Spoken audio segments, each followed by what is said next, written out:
यह पृथ्वी है। आप यही इसी विशाल ग्रह पर कहीं रहते हैं। आपने अब तक जो कुछ भी जाना है वह यही स्थित है। वह घर है, ये हम हैं। इस पर हर कोई जिसे आप प्रत्यक्ष और अप्रत्यक्ष रूप से अनुभव करते हैं, हर कोई जिसे आप जानते हैं, जिस किसी के बारे में आपने कभी सुना है, हर इंसान जो कभी था उसने अपना जीवन जिया है, यह सभी घटनाएं माँ पृथ्वी पर ही सुना है। इस पृथ्वी का केंद्र 6371 किलोमीटर गहरा है, जो अपने कक्षा में 29.7827 किलोमीटर पर सेकेंड के रफ्तार के वृत्तीय कक्षा में गति करता है। पृथ्वी के सबसे निकट उपग्रह चंद्रमा है, जो हमारे बहुत करीब है, क्योंकि यह पृथ्वी से आसानी से दिखाई देता है। यह उपग्रह पृथ्वी से 3,84,400 किलोमीटर की दूरी पर परिक्रमा करते हुए दिखा है। इसकी तुलना में दूरी संपूर्ण पृथ्वी के व्यास का 30 गुना है। पृथ्वी से चंद्रमा तक जाने में प्रकाश को भी 1.3 सेकेंड का समय लगता है। यदि आप इसी तरह से 100 किलोमीटर प्रति सेकेंड की निरंतर गति से चंद्रमा की यात्रा की योजना बनाए हैं, तो आपको चांद तक पहुँचने में पूरे 108 दिन लगेंगे। इसकी तुलना में कहे तो प्रकाश 1 सेकेंड में पृथ्वी के चारों ओर 7.5 बार लगा सकता है। कम से कम हम ऐसे भी वस्तु भी नहीं बना पाए हैं जो प्रकाश की 10% गति से भी चल सके, यानी कि 29,979.2 किलोमीटर पर सेकेंड से यात्रा कर सके। अब तक सबसे तेज गति से चलने वाला यान स्पार्क सोलर प्रोब है। यह तकरीबन 68.6 किलोमीटर प्रति सेकेंड की गति को पार कर लिया है, जिससे यह अब तक सबसे तेज मानव निर्मित वस्तु बन गई है, क्योंकि यह प्रकाश की गति को लगभग 0.002% ही है। खैर, इससे आगे बढ़े हैं तो सौर परिवार के मुख्य सूर्य से मुलाकात होती है। यह सूर्य हमारे सौर मंडल के केंद्र में स्थित तारा है। पृथ्वी से तकरीबन 14,95,97,870 किलोमीटर की दूरी पर सूर्य की परिक्रमा करती है। सूर्य से पृथ्वी तक पहुँचने में सूर्य के प्रकाश को भी 8 मिनट और 20 सेकेंड का समय लगा है, जहाँ लाइट 1 सेकेंड में 2,99,892 किलोमीटर की दूरी तय करता है। पृथ्वी से सूर्य तक की दूरी को एस्ट्रोनॉमिकल यूनिट या AU में मापा जाता है, जिसका उपयोग पूरे सौर मंडल में दूरियां मापने के लिए किया जाता है, जहाँ 1 एस्ट्रोनॉमिकल यूनिट बराबर पृथ्वी से सूर्य के बीच की दूरी होता है, जो लगभग 150 मिलियन किलोमीटर होता है। अब सूर्य से तकरीबन 5.2 एस्ट्रोनॉमिकल यूनिट की दूरी पर बृहस्पति को देखा जाता है। यदि दूरी को पृथ्वी की दूरी से तुलना करें तो बृहस्पति हमारे पृथ्वी से सूर्य की दूरी से 5.2 गुना अधिक दूर है। अब हम पृथ्वी से लगभग 1.504 एस्ट्रोनॉमिकल यूनिट की दूरी पर जाए तो हमारा पड़ोसी ग्रह मंगल दिखता है। उसके बाद नेपच्यून सूर्य से 30.07 एस्ट्रोनॉमिकल यूनिट दूर पर है। प्लूटो हमारे सौर मंडल का अंतिम बौना ग्रह है, जिसे ग्रह के सदस्यता से हटा दिया गया है। यह प्लूटो पृथ्वी से 7.5 अरब किलोमीटर दूर है। प्रकाश को पृथ्वी से प्लूटो तक यात्रा करने में 4.6 घंटे लगते हैं। यदि पृथ्वी से हमारे सोलर सिस्टम या सौर मंडल के अंतिम ग्रह प्लूटो से 22 बिलियन किलोमीटर की दूरी पर जाए तो वाइजर 1 मिलता है। वाइजर 1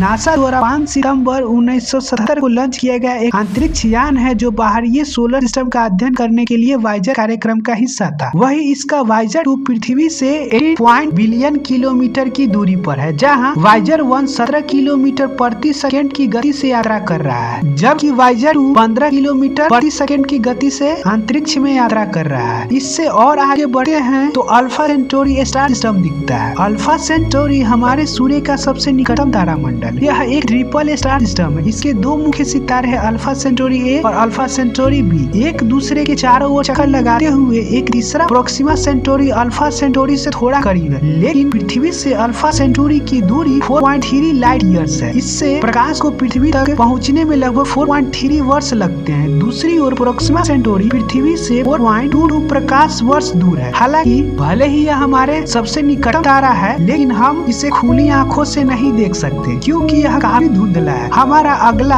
अंतरिक्षीय अन्वेषण इन तारों पर ही होगा, क्योंकि यह तारे बिल्कुल हमारे तारे सूर्य की तरह है, जिनमें ग्रह है, और वैज्ञानिकों ने पता लगाया है कि पानी और जीवन को बनाए रखने के लिए सही दूरी पर और सही द्रव्यमान के साथ रहने योग्य क्षेत्र में प्रोक्सिमा सेंटोरी स्टार के चारों ओर परिक्रमा करने वाला एक ग्रह है। यह वह जगह हो सकता है जहां हम एलियन को पा सकते हैं, लेकिन अभी अपना बैग इन सितारों की यात्रा करना बेंगलुरु से दिल्ली की यात्रा जैसा नहीं है। हमारी वर्तमान तकनीक या टेक्नोलॉजी के साथ प्रोक्सिमा सेंटोरी तक पहुंचने में हजारों साल लगेंगे। वाइजर 1 पहले से ही अंतरिक्ष में मौजूद है। अगर यह 17 किलोमीटर प्रति सेकेंड की गति से प्रोक्सिमा सेंटोरी की ओर सही दिशा में बढ़ रहा है, तो प्रोक्सिमा सेंटोरी तक पहुंचने में इसे 70 साल और लगेंगे। इससे थोड़ा और दूरी की यात्रा करें तो हमें मिल्की वे आकाशगंगाएं दिखती है, जहाँ हमारा सौर मंडल, अल्फा सेंटोरी स्टार सिस्टम और अविश्वसनीय रूप से 300 अरब अन्य तारे और 1,50,000 और 2 लाख लाइट ईयर के बीच व्यास वाले लगभग 100 अरब ग्रह है। आकाशगंगा की केंद्रीय ओर में एक अति विशाल ब्लैक होल है। इसे आमतौर पर धेनु के रूप में जाना जाता है। इसमें लगभग 4.3 बिलियन का द्रव्यमान जैसे वाला अन्य तारा है। आकाशगंगा के तारे, गैस और धूल सभी लगभग 220 किलोमीटर प्रति सेकंड की गति से केंद्र की परिक्रमा करती है। पृथ्वी पर जीवन की शुरुआत के बाद से हमने लगभग 15 परिक्रमाएं पूरी कर ली है। एंड्रोमेडा आकाशगंगा, जिसे आमतौर पर M31 के नाम से भी जानते हैं, यह हमारी सबसे निकटतम स्पाइरल गैलेक्सी है और यह ग्रेविटी से बंधी है। यह अब तक सबसे निकटतम आकाशगंगा नहीं है क्योंकि यह गैलेक्सी 2 मिलियन लाइट ईयर दूर है। यह गैलेक्सी 110 किलोमीटर प्रति सेकंड की गति से हमारी गैलेक्सी मिल्की वे के करीब आ रहा है, जो हमारे गैलेक्सी से टकरा जाएगी। खैर, अभी के लिए यह बुरी खबर नहीं है क्योंकि अभी इसे खत्म होने में लगभग 5 अरब वर्ष लगेंगे। खैर, इससे आगे बढ़ते हैं तो लोकल ग्रुप गैलेक्सिया या स्थानिक समूह दिखती है,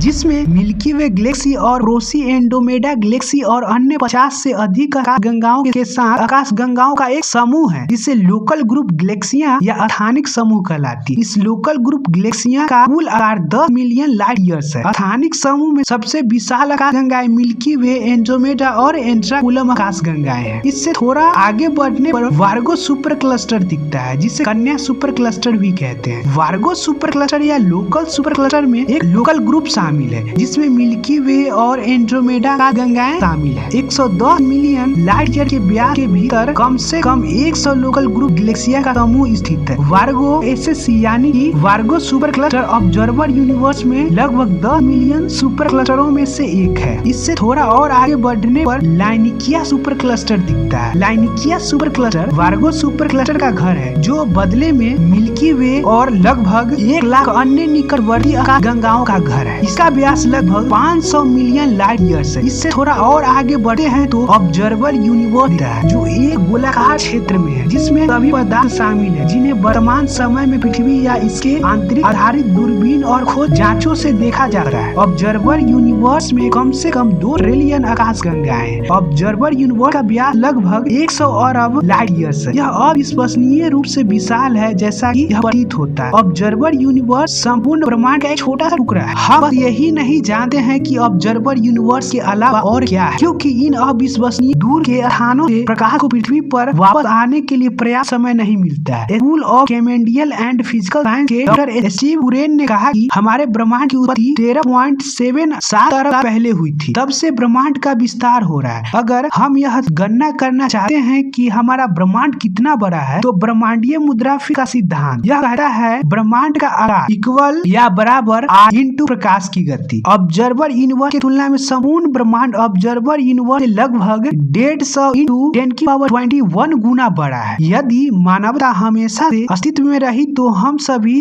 अभी भी ब्रह्मांड में कुछ स्थानों के बारे में कभी नहीं जानते हैं कि यह कितना बड़ा है। केंद्र में एक छोटा वृत्त जो ऑब्जर्वर यूनिवर्स का प्रतिनिधित्व करता है, जबकि शेष संपूर्ण ब्रह्मांड है। आपको क्या लगता है कि इस विशाल ब्रह्मांड में मेरा क्या अस्तित्व है? तो इस तस्वीर को देखिए, जहाँ इस विशाल ब्रह्मांड में जहाँ इस तस्वीर के केंद्र में एक चमकीला बिंदु हमारी पृथ्वी है, जिसे वाइजर 1 ने केवल 6 अरब किलोमीटर की दूरी पर देखा था। इस एक हल्का नीला बिंदु जैसा कि पृथ्वी है। यह तस्वीर वाइजर 1 अंतरिक्ष यान द्वारा 14 फरवरी 1990 को 6 अरब किलोमीटर से अधिक की दूरी से ली गई 7 फ्रेमों में से एक छवि है। छवि में या तस्वीर में पृथ्वी केवल प्रकाश का एक बिंदु है, केवल 0.12 पिक्सल आकार का एक अर्धचंद्र। यह मानव इतिहास में अब तक ली गई सबसे प्रभावशाली तस्वीर है। तो आप अब अंदाजा लगा सकते हैं कि हमारा इस ब्रह्मांड में क्या अस्तित्व है। आज के लिए बस इतना ही। धन्यवाद।